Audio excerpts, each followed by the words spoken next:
Today I want to discuss about the neonatal sepsis. What do you mean by neonatal sepsis? Neonatal sepsis means presence of bacteria in blood with multiplication and clinical sign symptoms occurring in neonate, that is from birth to 28 days of life. Now, what do you mean by bacteremia? Bacteria means only presence of bacteria in the blood without multiplication and sign and symptoms. Now, how organism transmitted into the newborn baby? There is three types of mode of transmission. One is transplacental or horizontal. During this period, organism enter into the fetal circulation and infect the fetus during gestational period.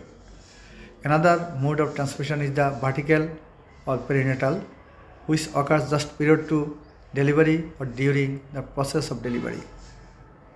And third one is postnatal or oblique transmission.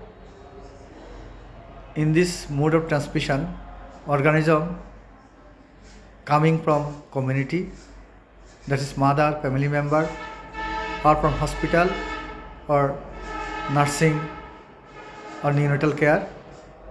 Organisms are mainly Staphylococcus and group B Streptococcus. Now, according to age of onset, neonatal sepsis can be divided into two types: early onset and late onset. Early onset neonatal sepsis means sepsis occurs within first 72 hours of life, and late onset means sepsis occurs from 4th day up to 30 days of life, usually occurs from the community. Now, organism profile of early onset neonatal sepsis and late onset neonatal sepsis. Early onset neonatal sepsis, the organism profile is E. coli, Klebsiella, Proteus, Pseudomonas. These organisms are more common in early onset neonatal sepsis, but another two organisms, group B Streptococci, Listeria monocytogenes, which is usually common in the Western countries, it is less common in our country. Among the late onset neonatal sepsis, organisms are Staphylococcus aureus and gram-negative organism of early onset neonatal sepsis. What are the risk factors for host factors? Low birth weight and prematurity, and multiple instrumentation, that means umbilical catheterization, long intravenous channel resuscitation, endotracheal intubation, and poor umbilical cord care, bottle feeding, two-in baby, and congenital anomalies. These are the host factors. And among the maternal factors, there are prolonged respiratory membrane, that is more than 18 years, maternal infection during gestation, that is UTI, maternal history of chorioamnitis, which is characterized by the maternal fever, intermittent fever more than 37.5 degrees centigrade, foul smelling, vaginal discharge, uterine tenderness, maternal leukocytosis, that is more than 18,000 per cubic meter, and fetal tachycardia.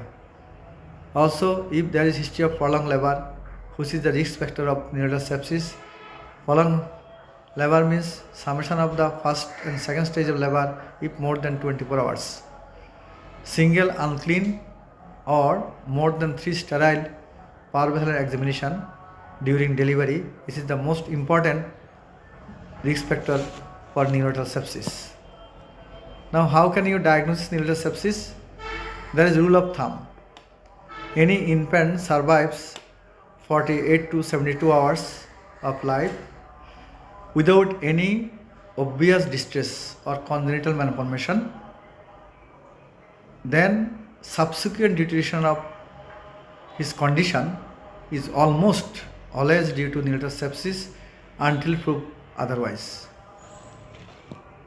Clinical features divided into two groups: general sign symptoms and sign symptoms according to site of involvement. The general sign symptoms such as reluctant to feed or poor feeding or stop feeding and not doing well, that is less active, lethargic or poor cry, fever or hypothermia. If fever sustained more than 1 hour, it is more significant, but hypothermia is more important than the fever. Movement with stimulated, that is lethargy, or not at all, that is if patient may be unconscious. According to site of involvement, if CNS involvement, patient may develop lethargy or irritability, high pitched cry, convulsion, full fontanelle and reduced moral reflex or hyperreflexia. If GI attack involved, there is abdominal distension, diarrhea, jaundice, and sometimes patient may develop diarrhea or hepatosplenomegaly. And respiratory distress, patient may present with apnea, grunting, flaring of the alar nasal, tachypnea, severe chest injury, and irregular breathing. And among the serious manifestation, patient may present with the pallor, mottling, cold and clammy skin, tachycardia or bradycardia, may present with shock. Hematology manifestation, patient may develop pallor, jaundice, subcutaneous bleed, PTC, purpura, bleeding, and splenomegaly.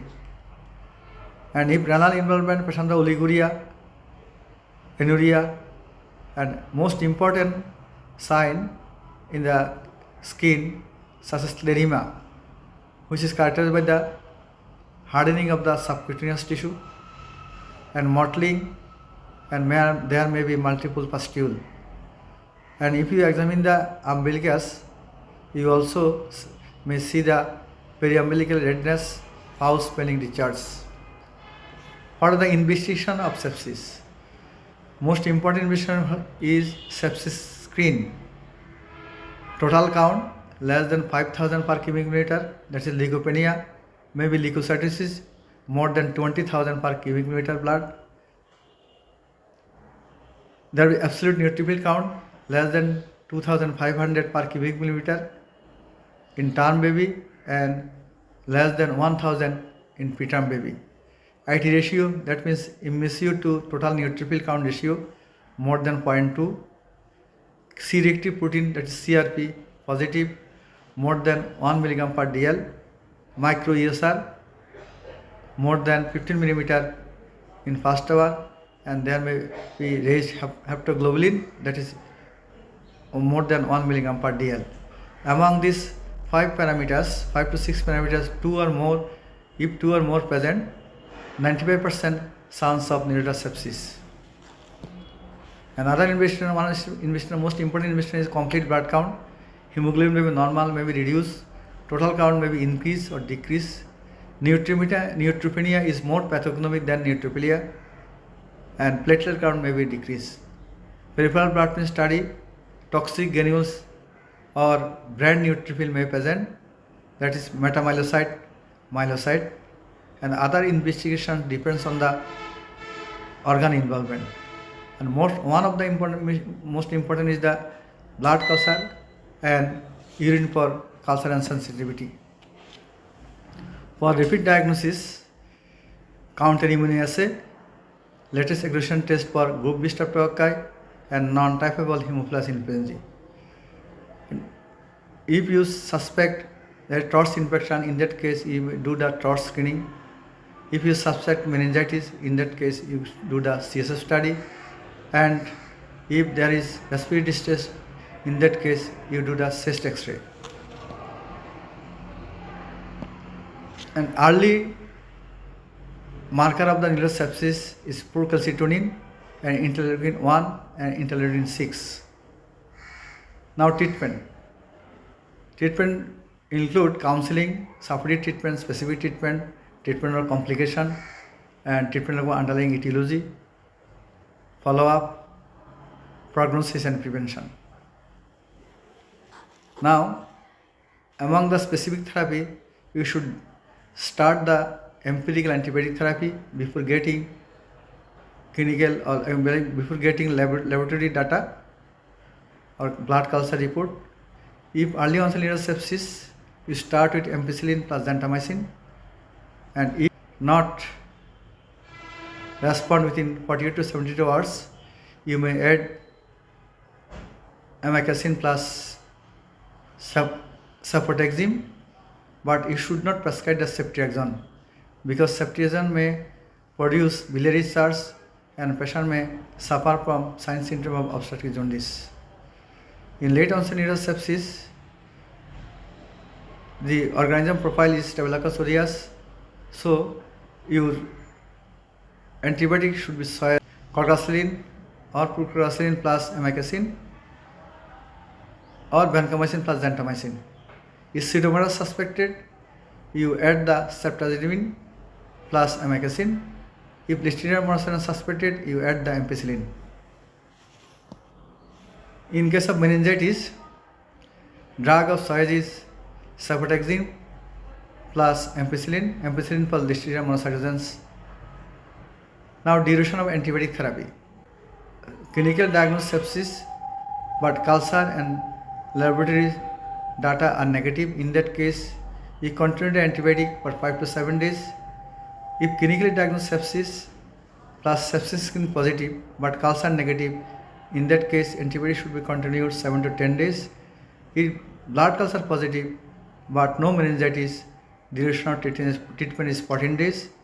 If meningitis without blood culture or laboratory data, treatment should be continued up to 21 days because in that case the organism is group B streptococci, Listeria monocytosis and E. coli.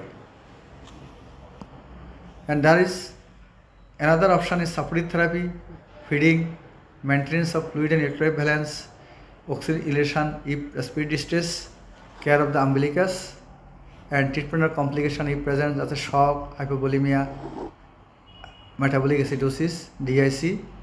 If convulsion, prescribe anticonvulsant as phenobarbital. Adjuvant therapy, if above measures fail, in that case you may add adjunctive therapy, that's exchange transfusion, IV human immunoglobulin, granulocyte macrophage colony stimulating factor. And these are the treatment of neonatal sepsis.